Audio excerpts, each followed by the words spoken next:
শুভ দোল পূর্ণিমা। আজকের এই দিনটা আমি প্রতি বছর অনেক স্পেশাল করে আমার গোপোষণার জন্য পালন করে থাকি। প্রতি বছর অন্তত কিছু না করলেও আমার গোবিন্দকে আমি অন্নভোগ দিই বা লুচি সুচি করি, কিন্তু আজকের এই দিনটা খুব একটা স্পেশাল করতে পারিনি। মনটা ভালো ছিল না, তারপরেও আগে থেকে কোনো কিছু গুছিয়ে রাখিনি। তারপরেও ঘরোয়াভাবে যতটুকু ছিল ঘরে সেইটুকু দিয়েই আমি সুন্দর করে ছোট্ট করে একটা আয়োজন করেছি। এরপরে এই তো পুজোটা কমপ্লিট করে নিলাম, আর আমার গোপাল সোনাকে একটু আবির দিয়ে দিলাম। এরপরে মেয়ে এসে ও একটু আবির দিয়ে দিল। আর হ্যাঁ, মেয়ে বলছিল যে মা একটু শাড়ি পরিয়ে দাও, ওর অনেক শখ শাড়ি পরার, তো আমি পরাতে পারি না। তারপরেও আমি ইউটিউবে দেখে দেখে একটু শাড়িটা ওকে পরিয়ে দিলাম। অনেক আগে শিখেছিলাম, বাট ভুলে গেছি, সেভাবে এখন আর শাড়ি পরা হয় না।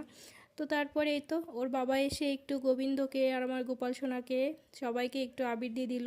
এরপরে আমাকেও একটু আবির দিয়ে দিল, তো সেইটুকু ভিডিওটা নেওয়া হয়নি। এরপর আমরা চলে গেলাম একটু ছাদে সুন্দর কিছু ফটো তোলার জন্য। তারপরে মেয়েকে বললাম চল আমরা ছাদে চলে যাই। এরপরে সুন্দর কিছু ভিডিও ক্লিপ আর ফটোশ্যুট করে চলে আসলাম। হ্যাঁ, এমন একটা ফ্রেন্ডলি মেয়ে থাকলে কি সেই মায়ের কি কোনো দুঃখ কষ্ট থাকে? একদমই না। ঈশ্বর যেন আমার মেয়েকে সমস্ত কুনজর থেকে সুরক্ষিত রাখে। তো আজকে ভিডিওটা এই পর্যন্তই।